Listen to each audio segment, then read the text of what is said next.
പണ്ടൊരിക്കൽ ഒരു ഒരു വിശുദ്ധനായ മനുഷ്യൻ പറഞ്ഞൊരു സംഭവമുണ്ട്. അത് ജനങ്ങളെല്ലാം വിളിച്ചു കൂട്ടിയിട്ട് പറഞ്ഞു, ഒരു കുറെ കഴിയുമ്പോ ഈ ഭൂമിയിലുള്ള വെള്ളമെല്ലാം വറ്റി വരണ്ടു പോകും. ഭൂമിയിലുള്ള വെള്ളമെല്ലാം, ആറുകളും നദികളും കിണറും എല്ലാം എല്ലാം ഒരു ദിവസം വറ്റി വരണ്ട് പോയതിന് ശേഷം പിന്നീട് ഒരു പുതിയ വെള്ളം ഉണ്ടായി വരും.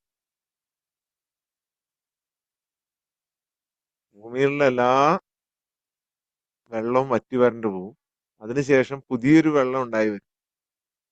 ആ വെള്ളം കുടിക്കുന്നവർക്കൊക്കെ ഭ്രാന്തായി പോകും എന്നാണ്. അവരങ്ങനെ വലിയ കാര്യമായിട്ട് ഗൗനിച്ചില്ല. ഇതെന്തോ ഇങ്ങനെ ഒരു ഭ്രാന്ത് പറഞ്ഞതാണ് എന്ന് വിചാരിച്ചു. ഒരാള് മാത്രം ഒരേ ഒരാള് മാത്രം ഇത് ശ്രദ്ധിച്ച, അതായത് വരാൻ സാധ്യതയുണ്ട്, ഇങ്ങനെ വന്നാലോ എന്ന് വിചാരിച്ചിട്ട് ഇയാള് കുറേ വെള്ളം വലിയ ക്യാനുകളിലും ഇതൊക്കെ പിടിച്ചു വെച്ചു. കാരണം പുതിയ വെള്ളം കുടിച്ച ഭ്രാന്തായി പോലും.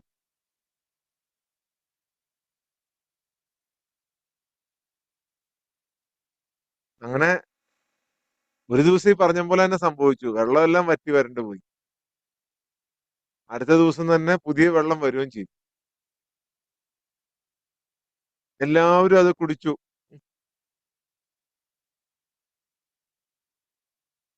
ഈ ഒരു മനുഷ്യൻ മാത്രം, ഈ വെള്ളം നേരത്തെ കരുതി വെച്ച മനുഷ്യൻ മാത്രം ആ വെള്ളം കുടിച്ചില്ല. പുള്ളി ഈ പഴയ വെള്ളം തന്നെ കുടിച്ചിട്ട് ജീവിക്കാൻ തുടങ്ങി. സമൂഹം എല്ലാം ഒരുപോലെ തന്നെ പോയി. പക്ഷെ ഈ പഴയ വെള്ളം കുടിച്ച ആൾക്ക് മാത്രം എന്തൊക്കെയോ കാര്യങ്ങൾ വ്യത്യാസമായിട്ട് തോന്നാൻ തുടങ്ങി. ഇയാള് പറയുന്നത് അവർക്കും വ്യത്യാസമായിട്ട് തോന്നാൻ തുടങ്ങി. എല്ലാവർക്കും. ഈ പഴയ വെള്ളം കുടിച്ചുകൊണ്ടിരുന്ന പഴയ വെള്ളം കുടിച്ച ആള് സംസാരിക്കുന്നത് ഈ പുതിയ വെള്ളം കുടിച്ച ആളുകൾക്കെല്ലാം ആകെ വ്യത്യാസമായിട്ട് തോന്നാൻ തുടങ്ങി. പക്ഷെ ഇയാള് പറഞ്ഞൊന്നും ശരിയല്ലോ, ഇയാൾക്ക് ഭ്രാന്താണോ?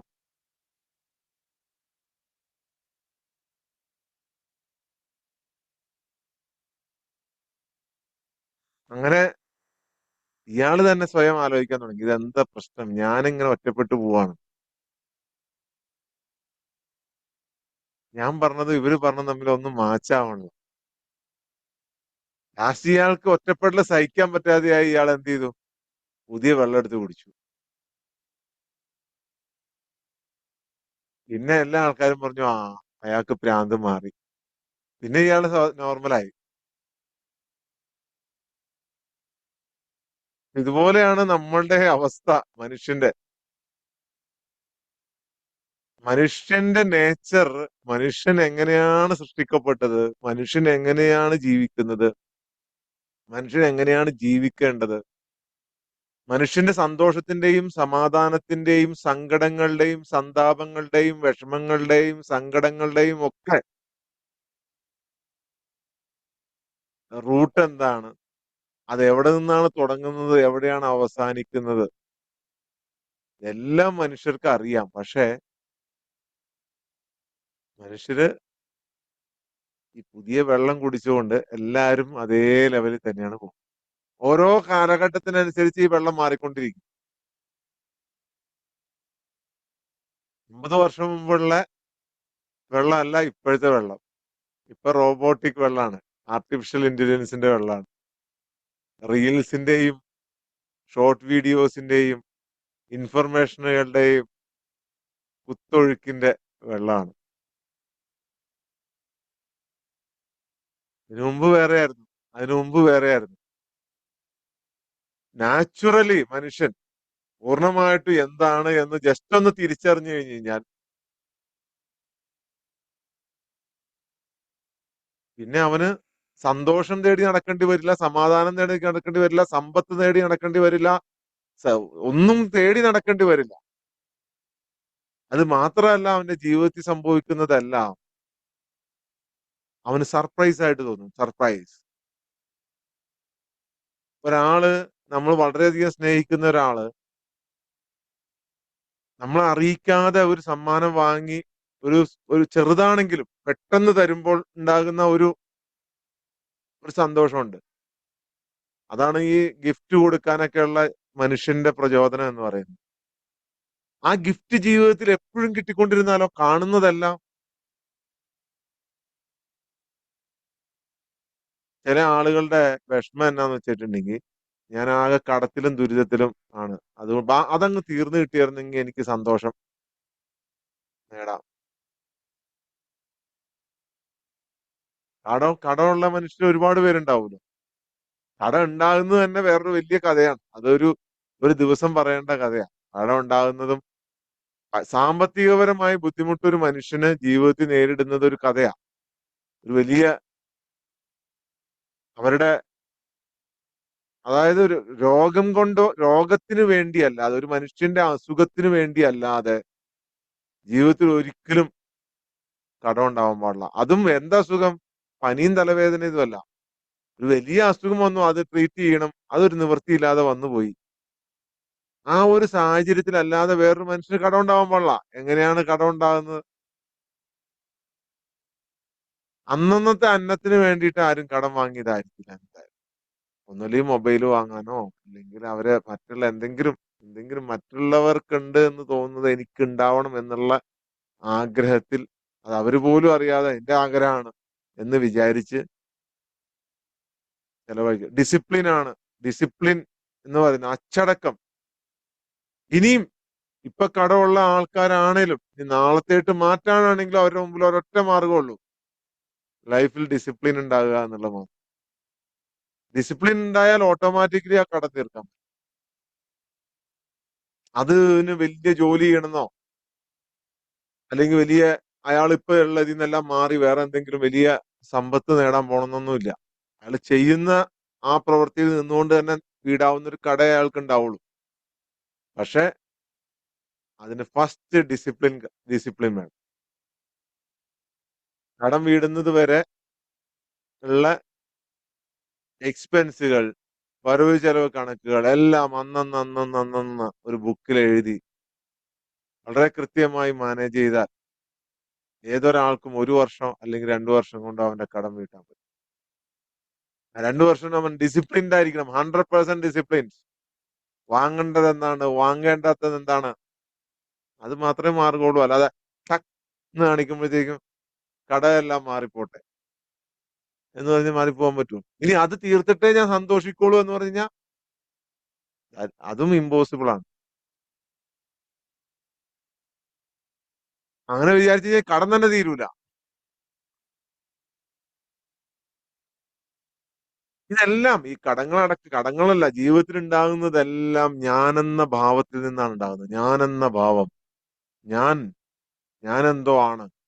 ഞാൻ അവരെ കാണിച്ചില്ലെങ്കിൽ എനിക്ക് പൈസ ഉണ്ടെങ്കിലേ വിലയുള്ളൂ. ഞാൻ അവരെ പോലെ തന്നെയുള്ള മൊബൈൽ ഉപയോഗിക്കണം. അവരെ പോലെ തന്നെയുള്ള വസ്ത്രം ഉപയോഗിക്കണം. അവരെ പോലെ തന്നെയുള്ള കാർ ഉപയോഗിക്കണം. ഇങ്ങനെ ഓരോന്നോരോന്നായിട്ട് മനുഷ്യന്റെ ഉള്ളില് വരുമ്പോഴാണ് നമ്മുടെ ജീവിതത്തിൽ എല്ലാ പ്രശ്നങ്ങളും ഉണ്ടാകും.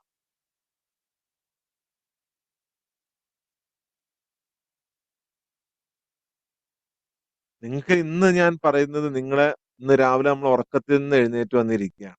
അത് ഈ ഉറക്കത്തിൽ നിന്ന് എഴുന്നേൽക്കുന്നതോടൊപ്പം തന്നെ നിങ്ങളൊരു മിഥ്യാധാരണയിൽ നിന്നും നിങ്ങൾ എഴുന്നേറ്റാൽ എല്ലാ ദിവസവും ഉറക്കത്തിൽ നിന്ന് എഴുന്നേൽക്കുമ്പോൾ മിഥ്യയാകുന്ന ഞാനെന്ന ധാരണ അവിടെയാണ് നിങ്ങളുടെ സന്തോഷവും സമാധാനവും സമ്പത്തും എല്ലാം എല്ലാം എല്ലാം കുടികൊള്ളുന്നത് അവിടെയാണ് എല്ലാം. തീയെ ഭയപ്പെടാത്ത, പ്രകാശത്തെ ഭയപ്പെടാത്ത, ഇരുട്ടിനെ ഭയപ്പെടാത്ത ചിലർ നമുക്ക് മുന്നേ നടന്നിരുന്നു.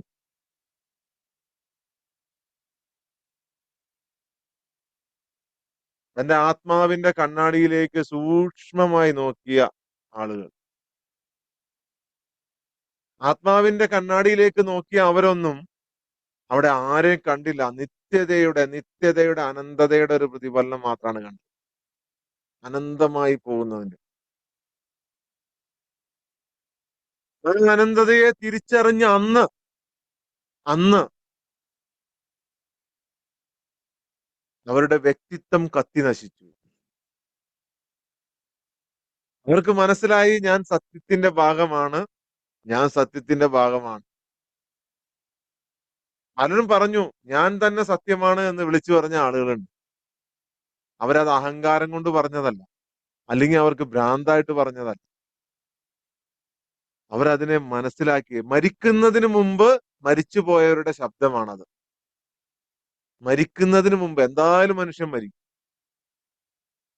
മരിക്കുന്നതിന് മുമ്പ് അവന്റെ ഉള്ളിലെ ഞാൻ, ഈ ഭൂമിയിൽ ജനിച്ചതിന് ശേഷം വന്നിട്ടുള്ള ഞാൻ,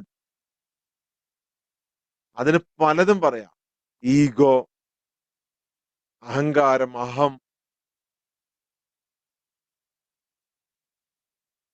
എല്ലാ മോശം കാര്യങ്ങളുടെയും, എല്ലാ മോശം ജീവിതത്തിൽ സംഭവിക്കുന്ന എല്ലാ മോശം കാര്യങ്ങളുടെയും ഹേതു, കാരണം എന്ന് പറയുന്നത് ഈ അഹം എന്ന ഭാവമാണ്.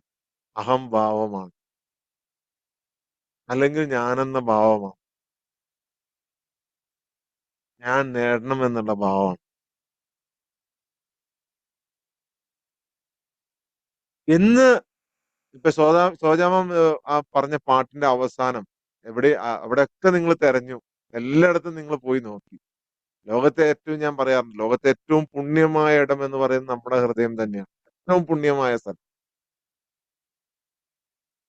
അത് കഴിഞ്ഞേ പിന്നെ നിങ്ങൾ എങ്ങോട്ട് നോക്കിയിട്ടും കാര്യമുള്ളൂ. ഏത് പുണ്യ സ്ഥലത്തേട്ട് നിങ്ങൾ പോകണമെന്നുണ്ടെങ്കിലും ആ ഹൃദയം പുണ്യമല്ല എന്നുണ്ടെങ്കിൽ അവിടെ പോയിട്ട് എന്നാ കാര്യമുള്ള? ഫസ്റ്റ് ഉണ്ടാവേണ്ടത് ഹൃദയം പുണ്യമാകുക എന്നുള്ളതാണ്. ആ ഹൃദയത്തിലേക്ക് നോക്കുക എന്നുള്ളതാണ്. നമ്മൾ ആ ഹൃദയം അറിയുക എന്നുള്ളതാണ്. നമ്മളെ അറിയുക എന്നുള്ളതാണ്. നമ്മൾ ആരാണ്? ആ ഒരു പവർ നമുക്ക് കിട്ടിക്കഴിഞ്ഞാൽ അവിടെയാണ് നമ്മളെ പവർ പിടിക്കുന്നത്. അത് കണ്ടെത്തിയവർ, അത്രയും നാളും ഒരു തുള്ളിയായിരുന്നവർ ആ ഒരു തുള്ളി സമുദ്രത്തിൽ അപ്രത്യക്ഷമായി. ആ തുള്ളിയിലൂടെ സമുദ്രം സംസാരിച്ചു. ഞാൻ ആരാണ് എന്ന് നമ്മൾ കണ്ടെത്തി കഴിഞ്ഞാൽ, ഞാൻ ആരാണ് എന്ന് കണ്ടെത്തി നമ്മളുടെ അഹം എന്ന് പറയുന്ന ആ ഭാവം, പുറത്തുള്ള അഹം അതങ്ങ് പൊട്ടിക്കഴിഞ്ഞു കഴിഞ്ഞാൽ നമ്മള് ഓട്ടോമാറ്റിക്കലി യൂണിവേഴ്സുമായിട്ട്, ഈശ്വരനുമായി, സൃഷ്ടാവുമായി, ദൈവവുമായി കണക്ട് ആകുകയാണ് മനുഷ്യൻ. അങ്ങനെ കണക്ട് ആകുന്ന മനുഷ്യൻ, അവൻ ആ ഒരു തുള്ളിയാകുന്ന ആ പ്രകാശം അവൻ അനന്തമാകുന്ന ഒരു പ്രകാശത്തിൽ ലയിച്ചു കഴിഞ്ഞാൽ അവൻ തന്നെ ആ തുള്ളിയിലൂടെ സംസാരിക്കാൻ തുടങ്ങും. ആര്? സൃഷ്ടാവ് തന്നെ. അതാണ് പറഞ്ഞത്. നിങ്ങൾ എന്നെ സ്നേഹിച്ചു കഴിഞ്ഞാൽ ഞാൻ നിങ്ങളെ സ്നേഹിക്കും. നിങ്ങൾ എന്നിലേക്ക് നടന്നെടുത്തു കഴിഞ്ഞാൽ ഞാൻ നിങ്ങളിലേക്ക് ഓടിയെടുക്കും. നിങ്ങൾ എന്നെ അമിതമായി സ്നേഹിച്ചു കഴിഞ്ഞാൽ നിങ്ങളുടെ കൈകളും കാലുകളും കണ്ണുകളും ഒക്കെ ഞാൻ തന്നെയായി മാറും. ആരെങ്കിലും നിങ്ങളോട് ശത്രുത വെച്ച് പുലർത്തിയാൽ ഞാൻ അവരോട് ശത്രുത വെച്ചു. അങ്ങനത്തെ ഒരു മനുഷ്യന്റെ അവസ്ഥ നിങ്ങളൊന്ന് ആലോചിച്ച് നോക്കി. നിങ്ങൾ മനുഷ്യൻ ചിന്തിച്ചു കഴിഞ്ഞാൽ ദേ ആർ ദ യൂണിവേഴ്സ്. അവരാണ് പിന്നെ യൂണിവേഴ്സ്. അവരാണ് പ്രപഞ്ചം. അവിടെയാണ് മനുഷ്യന്റെ പവർ. അത്രയും ആധുനികമായ ടെക്നോളജിയും അത്രയും ആധുനികമായ അറിവുകൾ നേടാനുള്ള സൗകര്യവും ഉണ്ടായിട്ട് നമ്മൾ അത് മനസ്സിലാക്കിയില്ല എന്നുണ്ടെങ്കിൽ അവിടെ നമ്മുടെ പരാജയമാണ്. ലോകം നമ്മളെ പല ലേബലുകളിലും പല മുഖംമൂടികളും നമ്മളെ മറച്ചുകൊണ്ടിരിക്കുകയാണ്. ചിലപ്പോൾ നമ്മളൊരു പിതാവ് എന്ന ലേബലിലായിരിക്കാം. ചിലപ്പോൾ നമ്മളൊരു ഡോക്ടർ എന്ന ലേബലായിരിക്കാം. ചിലപ്പോൾ എഞ്ചിനീയർ ആയിരിക്കാം. ചിലപ്പോൾ നമ്മളൊരു ആർട്ടിസ്റ്റ് ആയിരിക്കാം. ചിലപ്പോൾ നമ്മളൊരു വീട്ടമ്മ ആയിരിക്കാം. ചിലപ്പോൾ നമ്മളൊരു ഓഫീസ് ജോലി ചെയ്യുന്ന ആൾ, ചിലപ്പോൾ നമ്മളൊരു കൂലിപ്പണി ചെയ്യുന്ന ആളായിരിക്കാം. അവിടെ നിന്ന് തൊട്ട് ആ പേരുകളിൽ നിന്ന് തൊട്ട് അച്ഛൻ, അമ്മ, ഭർത്താവ്, മകൻ, മകൾ, അങ്ങനെ നിരവധി നിരവധി ലേബലുകൾ, നിരവധി ലേബൽ. അതിൽ കുറെ ലേബലൊന്നും നമുക്ക് ആവശ്യമില്ലാത്തതാണ്. കുറെ ലേബലൊന്നും ഒട്ടും നമുക്ക് ആവശ്യമില്ലാത്തതാണ്. അവരുടെ ഒപ്പം ഇരിക്കണമെന്നുണ്ടെങ്കിൽ, അല്ലെങ്കിൽ അവരുടെ ഒപ്പം ഞാൻ ഇരിക്കണമെന്നുണ്ടെങ്കിൽ എനിക്ക് അത്രയും പൈസ വേണം, അല്ലെങ്കിൽ എനിക്ക് നല്ല കളറ് വേണം, അല്ലെങ്കിൽ എനിക്ക് നല്ല ഉയരം വേണം, ഞാൻ വെളുത്തതായിരിക്കണം, അല്ലെങ്കിൽ എനിക്ക് പേഴ്സണാലിറ്റി വേണം. പേഴ്സണാലിറ്റി എന്ന് പറഞ്ഞാൽ ആ കോട്ടും ഷർട്ടൊക്കെ ഇട്ട് ഇൻ ചെയ്ത് നിൽക്കുന്ന പേഴ്സൺ, അതാണല്ലോ നമ്മുടെ മനസ്സിന്റെ പേഴ്സണാലിറ്റി. ഇതൊക്കെ ഉണ്ടെങ്കിലേ എനിക്ക് ആത്മധൈര്യം ഉണ്ടാവുള്ളൂ, ഇതൊക്കെ ഉണ്ടെങ്കിലേ എനിക്ക് സംസാരിക്കാൻ പറ്റുള്ളൂ എന്നൊക്കെ ആർക്കെങ്കിലും തോന്നുന്നുണ്ടെങ്കിൽ അതെല്ലാം നിങ്ങളുടെ മിഥ്യയാണ്. അതെല്ലാം നിങ്ങളുടെ മിഥ്യയാണ്. അതെല്ലാം നിങ്ങൾ ചിന്തിക്കുന്നത് നിങ്ങൾക്ക് സമൂഹത്തിൽ വലുതാവണം, എനിക്ക് ധൈര്യം വേണം, എനിക്ക് ആത്മവിശ്വാസം വേണം, അതൊക്കെ വേണമെന്നുണ്ടെങ്കിൽ എനിക്ക് വേറെ എന്തൊക്കെയോ വേണം എന്ന് ചിന്തിക്കുന്നത് മിഥ്യയാണ്. അതിനെയാണ് ഇവിടെ കത്തിച്ച് കളയുന്നത്, അതിനെയാണ് കീറിക്കളയുന്നത്. അതിനെ കീറിക്കളയാണ് ഈ പ്രോസസ്സിലൂടെ, അതിനെ കീറിക്കളയാണ് ശരിക്കും. നിങ്ങളെ മറയ്ക്കുന്ന ആ മറയെ ഉന്മൂലനം ചെയ്യുകയാണ്. നിങ്ങളെല്ലാവരും സുരക്ഷിതമായിരിക്കണേ, രക്ഷിക്കണേ എന്ന് പ്രാർത്ഥിക്കുമ്പോൾ ഞാൻ ഉന്മൂലനത്തിന് വേണ്ടിയാണ് പ്രാർത്ഥിക്കുന്നത്. അത് നിങ്ങളെ ഉന്മൂലനം ചെയ്യാനല്ല, നിങ്ങൾക്ക് ചുറ്റുമുള്ള മറയെ ഉന്മൂലനം ചെയ്യും. നിങ്ങളെ നശിപ്പിക്കാൻ വേണ്ടിയിട്ടല്ല, നിങ്ങളുടെ കാഴ്ചയെ, യഥാർത്ഥ അകക്കണ്ണിന്റെ കാഴ്ചയെ മറയ്ക്കുന്ന ആ മൂടുപടത്തെ കത്തിച്ചു കളയാം.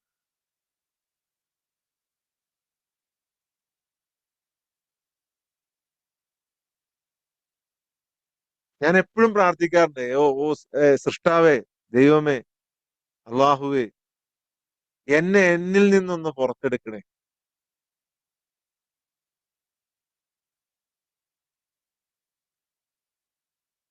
എന്നെ എന്നിൽ നിന്നൊന്ന് പുറത്തെടുക്കണേ. അതെങ്ങനെയാണ് എന്നെ എന്നിൽ നിന്നും പുറത്തെടുക്കണത്? നിങ്ങൾ വിചാരിക്കും എന്റെ ആത്മാവിനെ പുറത്തെടുക്കണേന്നോ? അങ്ങനെയല്ല. ഞാൻ ഞാൻ എന്ന ഭാവത്തെ, എനിക്ക് അതുണ്ടെങ്കിലേ ഇത് നേടാൻ പറ്റുള്ളൂ, ഇതുണ്ടെങ്കിലേ ഇത് നേടാൻ പറ്റുള്ളൂ, അതുണ്ടെങ്കിലേ എനിക്ക് സന്തോഷം ഉണ്ടാവുള്ളൂ, ഇതുണ്ടെങ്കിലേ എനിക്ക് സന്തോഷം ഉണ്ടാവുള്ളൂ. അതിനൊക്കെ എത്രയോ അപ്പുറത്താണ് നമ്മൾ. അതിനൊക്കെ എത്രയോ അപ്പുറത്താണ് നമ്മുടെ സോൾ.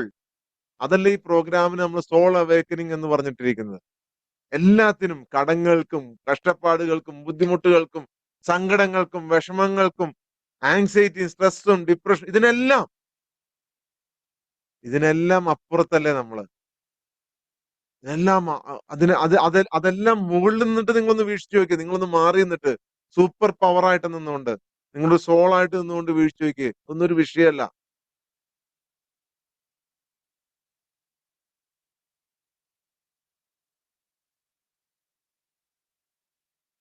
നിങ്ങളുടെ സ്വന്തം ജീവിതത്തില് നിങ്ങളുടെ കഷ്ടപ്പാടുകളും ബുദ്ധിമുട്ടുകളും നിങ്ങൾ ചെയ്യുന്ന വേഷങ്ങളും, നിങ്ങൾ പല വേഷങ്ങളും കെട്ടിയാടുവാണ് ഈ ജീവിതത്തില്.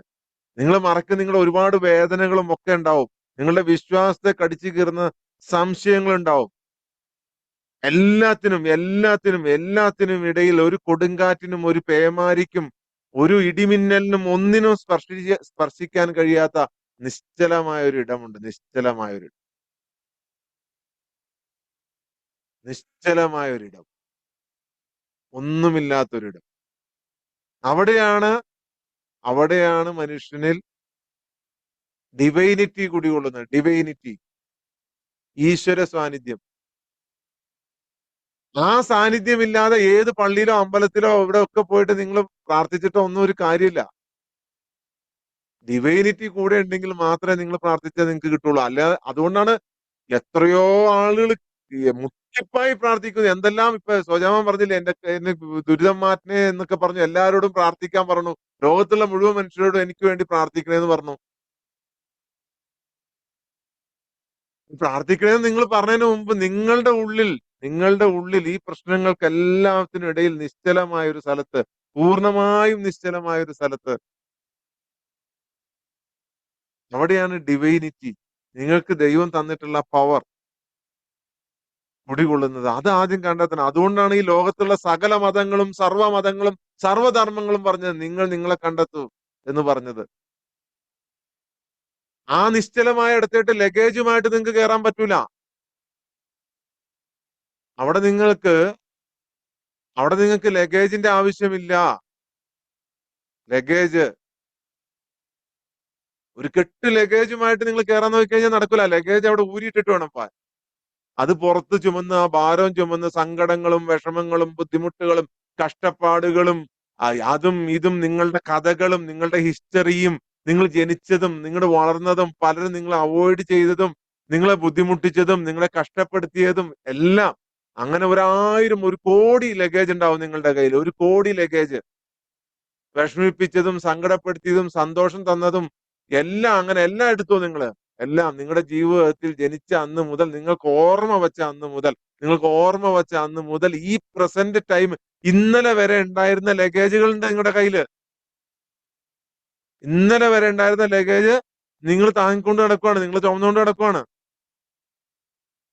നിങ്ങൾ എത്രയൊക്കെ ഉപേക്ഷിച്ചു എന്ന് പറഞ്ഞാൽ ആ ലഗേജ് നിങ്ങളുടെ പുറത്തുണ്ട്. ആ ലഗേജ് നിങ്ങൾ എന്ന് നിങ്ങളുടെ പുറത്തുനിന്ന് ആ ഷോൾഡർ ബാഗ്, ആ വള്ളിയും വലിച്ചു പൊട്ടിച്ച് പുറത്തേട്ട് തള്ളിക്കളഞ്ഞ് ഫ്രീ ആയിട്ട് നിങ്ങൾക്ക് ആ നിശ്ചലതയിട്ട് കടക്കാൻ കഴിഞ്ഞാൽ, അവിടെയാണ് നിങ്ങളെ ഉരുക്കുന്ന തീ, നിങ്ങളെ പ്രകാശിപ്പിക്കുന്ന, അത് കത്തിക്കുന്ന തീയല്ല, നശിപ്പിക്കുന്ന തീയല്ല, നിങ്ങളെ ശുദ്ധീകരിക്കുന്ന തീ, അഗ്നി. അവിടെയാണ് ആ പ്രകാശം, അവിടെയാണ് ആ പ്രകാശം. നിങ്ങളെ സ്വയം നിങ്ങൾക്ക് കാണാൻ കഴിയുന്ന, നിങ്ങളുടെ ലോകത്തെ നിങ്ങൾക്ക് കാണാൻ കഴിയുന്ന, യഥാർത്ഥ ലോകത്തെ നിങ്ങൾക്ക് കാണാൻ കഴിയുന്ന, 80 മില്ലി സെക്കൻഡ് എന്ന് പറയുന്ന ഇല്യൂഷനിൽ, മിഥ്യയിൽ നിന്നും പുറത്തു കടക്കാൻ കഴിയുന്ന, നിങ്ങളുടെ സോളിനെ സ്പർശിക്കാൻ കഴിയുന്ന ആ യഥാർത്ഥ സ്ഥലം അവിടെയാണ്. നിങ്ങളുടെ കണ്ണാടിയിലെ പൊടിപടലങ്ങളെയും മറകളെയും കത്തിക്കുന്ന തീ, നിങ്ങളുടെ എല്ലാ ഭയങ്ങളെയും എല്ലാ ബുദ്ധിമുട്ടുകളെയും, നിങ്ങളുടെ എല്ലാം ശരിയാക്കാനുള്ള, എല്ലാം ശരിയാക്കാൻ, ഇപ്പൊ ശരിയാക്കണം, ആ ആഗ്രഹം നേടണം, ഈ ആഗ്രഹം നേടണം, ഇപ്പൊ നേടണം എന്നുള്ള ആവശ്യത്തെയും എല്ലാത്തിനെയും ലയിപ്പിച്ച് കളയാനുള്ള, സ്നേഹം ഒഴികെയുള്ളതല്ല, സ്നേഹം ഒഴികെയുള്ളതല്ല, സ്നേഹം സ്നേഹം ഒഴികെയുള്ളതല്ല, ലയിപ്പിച്ച് കത്തിപ്പിച്ച് കളഞ്ഞ് പ്രകാശമാക്കുന്ന ആ രഹസ്യം ആ ലഗേജിലാണ്. ലഗേജ് കളയുക എന്നുള്ളത്. ഈ പാത വളരെ അപകടം പിടിച്ചതാണ്. ഈ പാത വളരെ ഡേഞ്ചറാണ്. ഇത് ഡേഞ്ചർ. ഇത് പലരോടും പറഞ്ഞു കഴിഞ്ഞാൽ പറയും നിങ്ങൾക്ക് ഭ്രാന്താണ്, നിങ്ങൾക്ക് വട്ടാണ്, നിങ്ങൾ അതിനൊന്നും പോയി ഇരിക്കണ്ട, അതൊന്നും ചെയ്യണ്ട എന്ന് പറയും. എന്തുകൊണ്ടാണ്? ആരെയും ബുദ്ധിമുട്ടിപ്പിച്ചിട്ടല്ല ഇത്. ഇത് നമ്മൾ ആരെയും ബുദ്ധിമുട്ടിപ്പിക്കുന്നില്ല, ആരെയും വേദനിപ്പിക്കുന്നില്ല, ആരുടെയും മതവികാരം വ്രണപ്പെടുത്തുന്നില്ല, ആരുടെയും വിഷമിപ്പിക്കുന്നില്ല, ആരെയും സങ്കടപ്പെടുത്തുന്നില്ല. എന്നാൽ പോലും ഇത് അപകടം പറയും. എന്തുകൊണ്ടാണെന്ന് ആർക്കെങ്കിലും അറിയാവോ? നമ്മൾ ആരെയും ബുദ്ധിമുട്ടിക്കുന്നില്ല. നമ്മൾ പറയുന്നത് നിങ്ങൾ നിങ്ങളുടെ മനസ്സിൽ സന്തോഷം നിറയ്ക്കണം, നിങ്ങൾ നിങ്ങളെ കണ്ടെത്തണം, നിങ്ങളുടെ സോളിനെ കണ്ടെത്തണം, നിങ്ങൾ എല്ലാ ദിവസവും സന്തോഷമായിട്ട് ജീവിക്കണം, നിങ്ങളുടെ ബാക്കി വിഷമങ്ങളും ദുഃഖങ്ങളും എല്ലാം നിങ്ങൾ ഉപേക്ഷിക്കണം, എന്നിട്ട് നിങ്ങൾ ഇവിടെ വന്നിരിക്കണം എന്ന് പറയുമ്പോൾ ഇതിനെ ശക്തമായി നിങ്ങളുടെ മനസ്സ് പോലും ഇതെന്താണ്, ഇതെന്ന് സംശയത്തോടുകൂടി വീക്ഷിക്കേണ്ടതാണ്. ഇത് ശരിയാണോ? ഇതൊന്ന് പോയി ഇരുന്ന് നോക്കാം. ഇനി ആരോടെങ്കിലും പറഞ്ഞു കഴിഞ്ഞാൽ നിനക്ക് എന്നാ പറ്റിയേ, അങ്ങനെയല്ലൊക്കെ നടക്കുവോ? പെട്ടെന്നൊക്കെ ഒരാളെ മാറ്റാൻ പറ്റുമോ? ഒരാളുടെ മനസ്സ് അങ്ങനെ ചേഞ്ച് ആവുമോ? ഒരു 40 ദിവസം രാവിലെ വന്നിരുന്ന് കഴിഞ്ഞാൽ നിങ്ങൾ എങ്ങനെയാണ് മനസ്സ് ചേഞ്ച് ചെയ്യുക? ഇതിലും അപകടം പിടിച്ചാണ്. ഇത് നമ്മൾ ഓപ്പൺ ആയിട്ട് പറയാൻ തുടങ്ങി കഴിഞ്ഞാൽ പറയും ഇവൻ വേറെ എന്തോ സംഭവമാണ്, ഇത് മന്ത്രവാദമാണ്, മാജിക് ആണ്, ബ്ലാക്ക് മാജിക് ആണ്, ഇങ്ങനെയൊക്കെ പലതും പറയും. വൈ? എന്തുകൊണ്ട്?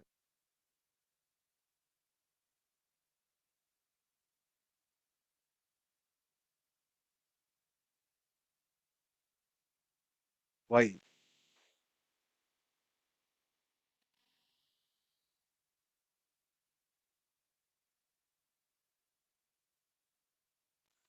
ഈ ലോകം എന്ന, ഈ പൊളിറ്റിക്സ് എന്ന, ഈ മതമേലധ്യക്ഷന്മാരെന്ന എല്ലാവരും കൊണ്ടുപോയി നടക്കുന്ന അവരുടെ ഒരു സാമ്രാജ്യമുണ്ട്. ഒരു സാമ്രാജ്യം, വലിയ സാമ്രാജ്യം, വലിയൊരു സാമ്രാജ്യം. ആ സാമ്രാജ്യത്തിന്റെ കടക്കൽ കത്തിവെക്കുന്ന പണിയാണ് ഈ പണി. അതായത് ഫേക്ക് ആയിട്ടുള്ള ഒരു വേൾഡിലാണ് ജീവിക്കുന്നത് നമ്മൾ. ഫേക്ക് ആയിട്ടുള്ള വേൾഡ്. മനുഷ്യനെ മുഴുവൻ അന്ധനാക്കിക്കൊണ്ട് കണ്ണുള്ളവൻ ഭരിക്കുന്ന ലോകത്ത് മുഴുവൻ മനുഷ്യ സമൂഹത്തെയും, അതിന് നിങ്ങൾ പിശാചെന്നോ ഇബിലീസെന്നോ സാത്താനെന്നോ അല്ലെങ്കിൽ ഭൂതഗണങ്ങളെന്നോ ദക്ഷാന്നോ ഏത് പേര് വേണമെങ്കിലും നിങ്ങൾക്ക് ഇട്ട് വിളിക്കാം. ഇതിനെ മുഴുവൻ കൺട്രോൾ ചെയ്ത് മനുഷ്യനെ തെറ്റിലേക്ക് നയിച്ചുകൊണ്ടിരിക്കുന്ന ഒരു ലോകം, ഫേക്ക് വേൾഡ്. അതാണ് ഗുരു സിനിമയില്, മോഹൻലാലിന്റെ ഗുരു സിനിമയില് കാണിക്കുന്ന ഇതില്ലേ, നിങ്ങൾക്ക് കണ്ണറിയാൻ പാടില്ല, നിങ്ങൾക്ക് കണ്ണറിയാൻ പാടില്ലാതെ പോകുന്നത് ഇലാമാപ്പഴം കഴിക്കുന്നത് കൊണ്ടാണെന്ന് പറഞ്ഞപ്പോ എന്താ ചെയ്തത്? കല്ലെടുത്തെറിഞ്ഞു. അയാൾ എന്താ ചെയ്തത്? അയാൾ എന്തെങ്കിലും തെറ്റ് ചെയ്തോ? ആരെങ്കിലും വ്രണപ്പെടുത്തിയോ? നിങ്ങൾക്ക് കണ്ണറിയാൻ പറ്റാതെ പോകുന്നത് നിങ്ങൾ ആ പഴം കഴിക്കുന്നത് കൊണ്ടാണ് എന്നല്ലേ പറഞ്ഞത്? ഉടനെ കല്ലുകൾ എടുത്ത് എറിഞ്ഞു ഓടിക്കുക. ഇതാണ് സംഭവം. ഈ ഫേക്ക് ആയിട്ടുള്ള വേൾഡ് വ്യാജമായ എല്ലാത്തിനെയും ഇത് ഭീഷണിപ്പെടുത്തും. ഞാൻ ഈ പറയുന്ന കാര്യം. വ്യാജമായ എല്ലാത്തിനെയും അവർക്ക് പേടിയായിരിക്കും. നിങ്ങൾ തന്നെ ഒരു പവറായി മാറി നിങ്ങൾ പുറത്തോട്ട് ഇറങ്ങി കഴിഞ്ഞാൽ നിങ്ങളുടെ സോള് വീട്ടിൽ നിന്നും പുറത്തോട്ട് ഇറങ്ങുമ്പോൾ തെറ്റായ കാര്യങ്ങൾ നിങ്ങളുടെ അടുത്തേട്ട് വരില്ല. തെറ്റായ ചിന്തകൾ നിങ്ങളുടെ അടുത്തേട്ട് വരില്ല. ഭീഷണിപ്പെടുത്താൻ പറ്റൂല നിങ്ങളെ. ഭയപ്പെടുത്താൻ പറ്റൂല. ഭയം നിങ്ങളുടെ അടുത്തേട്ട് വരാൻ പറ്റൂല.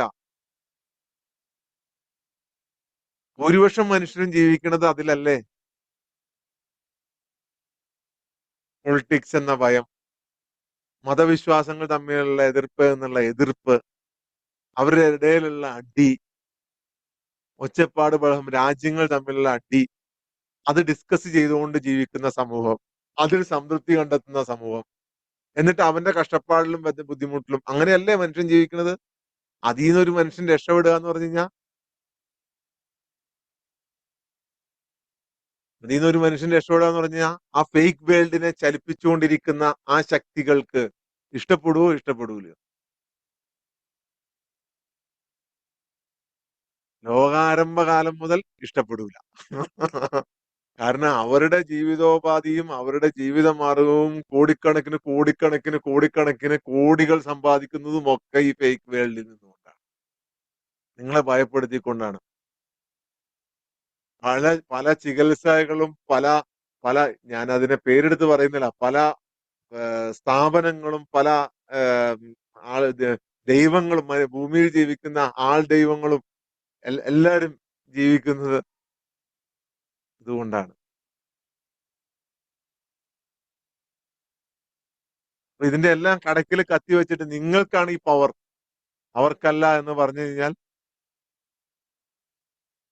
നിങ്ങളെ മൊത്തം ഭരിച്ചുകൊണ്ടിരിക്കുന്ന, നിങ്ങളെ നിയന്ത്രിച്ചുകൊണ്ടിരിക്കുന്ന, നിങ്ങൾ പോലും അറിയാതെ നിങ്ങളെ നിയന്ത്രിച്ചുകൊണ്ടിരിക്കുന്ന അവർക്കൊന്നും അല്ല. നിങ്ങൾക്കാണ് ഈ സൂപ്പർ പവർ എന്ന് പറഞ്ഞു കഴിഞ്ഞാൽ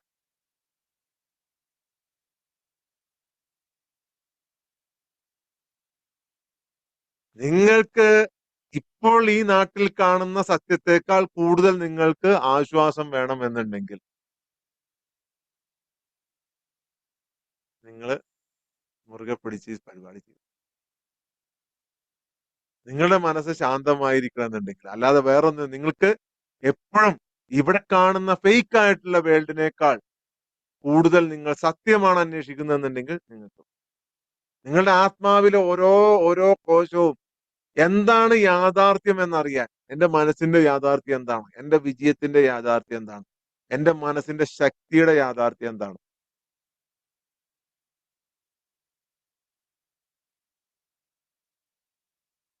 ആ ക്ഷണമാണ്. ഓരോ ശ്വാസത്തിലും ഇതിലേട്ടുള്ള ഈ ഇൻവിറ്റേഷൻ ഉണ്ടാവും. ഈ പ്രോഗ്രാമിലേട്ടുള്ള ഓരോ ശ്വാസത്തിലും ഇൻവിറ്റേഷൻ ഉണ്ടാവും. ഈശ്വരന്, ദൈവത്തിന്, നിങ്ങൾ സൃഷ്ടാവിന് നിങ്ങളുടെ പ്രകടനത്തിന്റെ ഒരാവശ്യമില്ല. നിങ്ങൾ എങ്ങനെ പ്രകടിപ്പിച്ചുകൊണ്ടോ അല്ലെങ്കിൽ ഞാൻ വലിയ തലയെക്കെട്ടും കെട്ടി വലിയ താടി നീട്ടി അതിന്റെ ഒന്നും ആ പ്രകടനം ഒന്നും കാണാനിരിക്കുന്ന പുള്ളിയല്ല സൃഷ്ടാവ്, ദൈവം. ഇതൊക്കെ നമ്മുടെ ഒരു സന്തോഷമാണ്. നമ്മുടെ ഒരു സന്തോഷമാണ് നമ്മൾ ചെയ്യുന്നത്. നമ്മുടെ സന്തോഷമാണ്. പിന്നെ ഡിസിപ്ലിൻ. രാവിലെ എഴുന്നേൽക്കുന്നു, പ്രാർത്ഥിക്കുന്നു, ഉച്ചയ്ക്ക് പ്രാർത്ഥിക്കുന്നു, വൈകിട്ട് പ്രാർത്ഥിക്കുന്നു. അതൊക്കെ ഡിസിപ്ലിൻ. ഒരു ഒരു ഒരു സിസ്റ്റം. നമ്മുടെ കൃത്യമായി നമുക്കൊരു ഒരു സിസ്റ്റം ഉണ്ടാകും. എല്ലാ മനുഷ്യർക്കും. സിസ്റ്റം വേണം. അതൊന്നും വേണ്ടാന്നല്ല പറയുന്നത്. പക്ഷെ അതൊന്നും അല്ല, അവിടെ ഒന്നും അല്ല നോട്ടം. അവിടെ ഒന്നും അല്ല നിങ്ങളുടെ നോട്ടം. അവിടെ സൃഷ്ടാവിന്റെ നോട്ടം നിങ്ങളുടെ സാന്നിധ്യത്തിലേക്കാണ്. നിങ്ങൾ എത്രത്തോളം സാന്നിധ്യത്തിലാണ്. ഇതിനാണ് നമ്മൾ ഇങ്ങനെ നിശബ്ദതയിൽ ഇരിക്കുന്നത്. ആ സമയത്ത് നമ്മൾ കണക്ട് ആവുകയാണ്. ശരിക്കും നമ്മുടെ നേച്ചറിലേക്ക്, നമ്മുടെ ഒറിജിനിലേക്ക് എവിടെ നിന്നാണോ നമ്മൾ ഉണ്ടായത് അങ്ങോട്ട്. ശരീരമല്ല. ശരീരം ഇവിടെ ഉണ്ടായത്. അതാണ് മൈൻഡ് പവർ. മറ്റതൊന്നും മൈൻഡ് പവർ അല്ല. മോട്ടിവേഷൻ ഒന്നും മൈൻഡ് പവർ അല്ല. നിങ്ങളുടെ കീഴടങ്ങൾ, നിങ്ങളുടെ എരിയൽ ഈ ഭൂമിയിൽ നിങ്ങൾ കൊണ്ടുവന്ന ലഗേജ് മുഴുവൻ ഇട്ടിട്ടൊന്ന് എരിച്ചുകളാ, കത്തിച്ചുകളാ. നമ്മൾ ഒരുമിച്ചിരിക്കുമ്പോൾ അതാണ് സംഭവിക്കുന്നത്.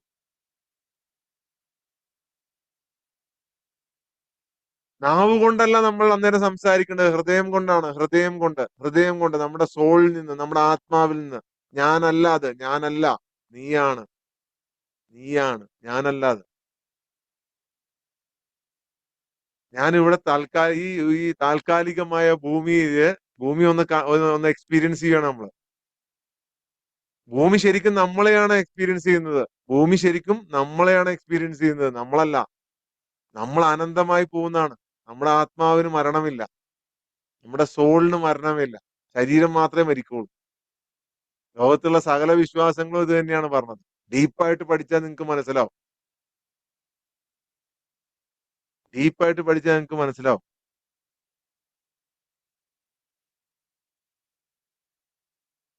ഒരു പുരാതനമായ ഒരു ആരാധനാലയത്തിൽ, ഒരു കാടിനകത്ത് ഒരു വിളക്ക് ഉണ്ടായിരുന്നു. മഴയൊന്നും കൊള്ളാതെ വളരെ കൃത്യമായി മെയിൻറ്റെയിൻ ചെയ്ത് അതിന്റെ ഉള്ളിലാണ്. ആദ്യമൊക്കെ ഏതോ സന്യാസിമാര് കത്തിച്ചുകൊണ്ടിരുന്നതും പ്രാർത്ഥിച്ചുകൊണ്ടിരുന്നതുമായ ഒരു വിളക്കാണ്.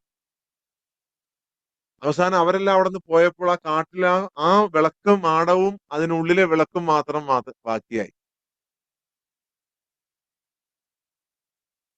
ആ വിളക്കിൽ എണ്ണയുണ്ട്, തിരിയുണ്ട്. പക്ഷെ ആ തിരി കത്തുന്നില്ല അവർക്ക്. ആ തിരിക്കും വിളക്കിനും ഭയങ്കര ആഗ്രഹമാണ് ഇതൊന്ന് കത്തണം. ആ വിളക്ക് എപ്പോഴും സ്വപ്നം കണ്ടു. അതെങ്ങനെയാണ് കത്തുന്നത്, സ്വന്തം കത്തി നിൽക്കുന്നത്, പ്രകാശിച്ച് നിൽക്കുന്നത്. എന്റെ ലൈഫ് പർപ്പസ് വിളക്കിനറിയാം. എന്റെ ലൈഫ് പർപ്പസ് എന്ന് പറഞ്ഞാൽ പ്രകാശിക്കുകയാണ്. ഞാൻ പ്രകാശിക്കുക എന്നതാണ് എന്ന് വിളക്കിനറിയാം. ഞാൻ നിത്യതയുടെ പ്രകാശം വഹിക്കുക എന്നുള്ളതാണ് എന്ന് വിളക്കിനറിയാം. പക്ഷെ ഓരോ ദിവസവും അത് കത്തുന്നില്ല. അതുകൊണ്ട് തന്നെ വിളക്ക് പ്രാർത്ഥിച്ചുകൊണ്ടിരിക്കുകയാണ്. സൃഷ്ടാവേ, ദൈവമേ, എന്നെ ഒന്ന് പ്രകാശിപ്പിച്ചു തരൂ. എന്നെ ഒന്ന് പ്രകാശിപ്പിച്ചു തരൂ. ഈ പിച്ചളയിലുള്ള എന്റെ ശരീരത്തേക്കാൾ പിച്ചളയിലുള്ള എന്റെ ശരീരത്തേക്കാൾ ഇതിലുള്ള എണ്ണയാകുന്ന, രക്തമാകുന്ന, തിരിയാകുന്ന അതിനേക്കാളൊക്കെ അപ്പുറത്ത്, ഹൃദയമാകുന്ന തിരിയേക്കാളെല്ലാം അപ്പുറത്ത് എന്നെ ഒന്ന് പ്രകാശിപ്പിച്ചു തരൂ. വർഷങ്ങൾ കടന്നുപോയി ഈ പ്രാർത്ഥന കൊണ്ട്.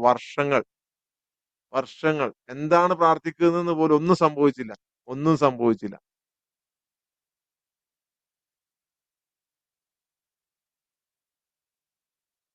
എന്നാൽ ഒരു ദിവസം ഇടിമുഴക്കമുള്ള ഒരു ഒരു മഴ പെയ്യുന്ന സമയത്ത്, കൊടുങ്കാറ്റുള്ള രാത്രിയിൽ ഒരു ഒരു സാധാരണ യാത്രക്കാരൻ ആ ക്ഷേത്രത്തിന് മുന്നിൽ വന്നു. ആ വിളക്കുമാടത്തിന് മുന്നിൽ വന്നു. അവൻ ആ വിളക്കിനെ നോക്കിയിട്ട് പറഞ്ഞു, നിങ്ങൾ കരഞ്ഞ് നിലവിളിച്ച് ഒച്ചയിടുന്നത് നിങ്ങളൊന്ന് നിർത്താമോ? വിളക്കേ, നീ കരഞ്ഞ് നിലവിളിച്ച് അലമുറയിട്ട് ഒച്ചയിടുന്നത് ഒന്ന് നിർത്താമോ? ശരിയാണ്, നീ പിച്ചളയാകുന്ന ഒരു ശരീരമാണ്, നിന്റെ ഉള്ളിൽ എണ്ണയാണ്. എന്നാലും വർഷങ്ങളായി ഒരു കുഴപ്പവുമില്ലാതെ നീ ഇങ്ങനെ നിൽക്കുകയാണ്. നീ ഒരുപാട് ജീവിതം കണ്ടവനാണ്. നിനക്കെല്ലാം അറിയാം. നീ എല്ലാം വിട്ടിട്ട് ആ തിരി ഇങ്ങനെ കത്താനായി നീ ഇങ്ങനെ ആട്ടിക്കൊണ്ടിരിക്കണല്ലോ. ഇത് എങ്ങനെയും കത്ത് കത്ത് കത്ത് എന്ന് പറഞ്ഞിട്ട് അതൊന്ന് നിർത്താമോ? പിന്നെ ആ മനുഷ്യൻ ആ വിളക്കിനോട് പറഞ്ഞു, ഈ ലോകത്തിന്റെ തന്നെയും മൊത്തം എല്ലാ പ്രപഞ്ചങ്ങളുടെയും എല്ലാ യൂണിവേഴ്സിന്റെയും പ്രകാശത്തിന്റെ വെളിച്ചത്തിന്റെ തന്നെ ഭാഗമായവനെ, നീ സ്വയം ഒന്ന് വെളിപ്പെടുത്താമോ? വളരെ പെട്ടെന്ന് എന്തോ ഒരു അത്ഭുതം സംഭവിച്ചു. ആ വിളക്കിൽ ഒരു പ്രകാശം കത്താൻ തുടങ്ങി. ആദ്യമായി ആ വിളക്ക് കത്തുന്നതിന്റെ ആനന്ദം, അതിന്റെ ഇളം ചൂട്, കൽഭിത്തികളിൽ അതിന്റെ പ്രകാശം,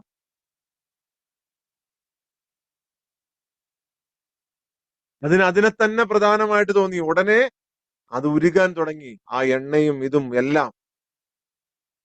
പക്ഷെ ആ പ്രകാശം അപ്പോഴും അവിടെ പൂർണ്ണ രൂപത്തിൽ, പൂർണ്ണമായും ശക്തിയിൽ, അത് ഉരുകിത്തീർന്നതോടുകൂടി പൂർണ്ണമായും ശക്തിയില് ആ പ്രകാശം അവിടെ നിലനിൽക്കാൻ തുടങ്ങി.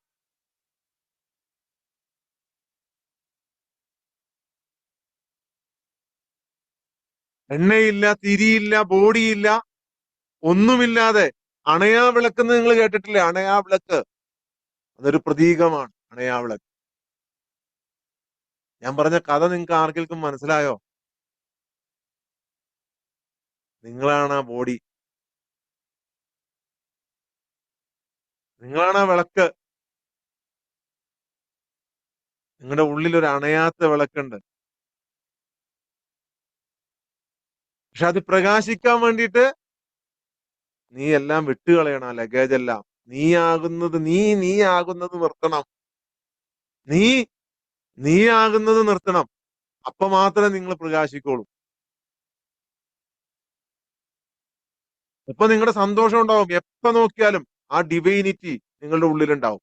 എപ്പോഴും എല്ലാ ദിവസവും നിങ്ങൾക്ക് മിറാക്കിൾസ് നിറഞ്ഞായിരിക്കും. അല്ലാതെ ഇതിനകത്ത് വേറെ അത്ഭുതങ്ങളും മന്ത്രവാദവും മാജിക്കും ഒന്നുമില്ല. നിങ്ങളിലുള്ള നിങ്ങൾ ഉരുകുന്നത് നിങ്ങൾ ഭയപ്പെടരുത്. ഞാനെന്ന ഭാവം,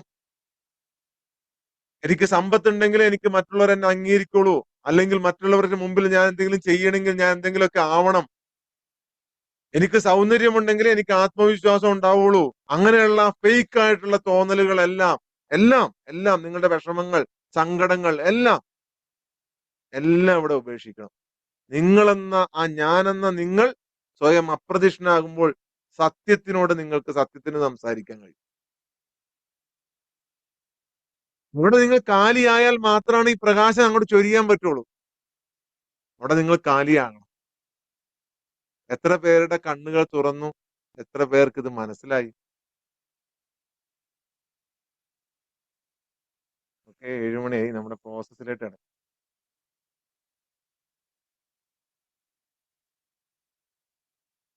മനസ്സിലായവരൊന്ന് യെസ് എന്നൊന്ന് ടൈപ്പ് ചെയ്തിട്ടെ. യെസ് എന്ന വൈ എന്നൊന്ന് ടൈപ്പ് ചെയ്തിട്ടെ. നിങ്ങൾക്ക് കഥ പറഞ്ഞു വല്ലതും മനസ്സിലായോ? നിങ്ങളാണത്. നിങ്ങളുടെ ഉള്ളിൽ ഒരു പ്രകാശമുണ്ട്. ഒരു പ്രകാശം. ഇത് പ്രകാശിച്ചു കഴിഞ്ഞാൽ ഈ ഭൂമിയിലെ മറ്റെല്ലാ പ്രകാശങ്ങളെക്കാൾ വലുതാണത്. നിങ്ങൾക്ക് ആരുടെ മുമ്പിലും ഓച്ചാനിച്ച് നിൽക്കേണ്ടി വരില്ല. നിങ്ങളുടെ ഒരു ദിവസം പോലും നിങ്ങൾക്ക് പേടിച്ച് മുന്നോട്ട് പോകേണ്ടി വരില്ല. നിങ്ങളുടെ ഒരു ദിവസം പോലും നിങ്ങൾ സങ്കടപ്പെടേണ്ടി വരില്ല. എന്തെല്ലാം ബുദ്ധിമുട്ടുകൾ ഉണ്ടായാലും നിങ്ങൾക്ക് മനസ്സിലാവും ഇതൊക്കെ എന്റെ താഴെയാണ്. എന്റെ താഴെയാണ്. ഇപ്പൊ ഞാനെന്ന ഭാവം വിടുന്നത് നമ്മൾ എവിടെയെങ്കിലും തോക്കണതാണോ? സറണ്ടർ എന്ന് പറയുന്നത് നമ്മൾ എവിടെയെങ്കിലും കീഴടങ്ങണയാണോ? അല്ല. സറണ്ടർ എന്ന് പറഞ്ഞാൽ ഇതൊന്നും കീഴടങ്ങുന്നതല്ല. യെസ്. ഓരോ ദിവസവും ഞാൻ പറയുന്ന കഥകൾ നിങ്ങളുടെ ജീവിതത്തിന്റെ ഏതെങ്കിലും ഒരു ഭാഗത്തേക്ക് വെളിച്ചം വീശുന്നുണ്ടാവും. നിങ്ങളത് ആ രീതിയിൽ ഉൾക്കൊള്ളുക. Okay, get ready.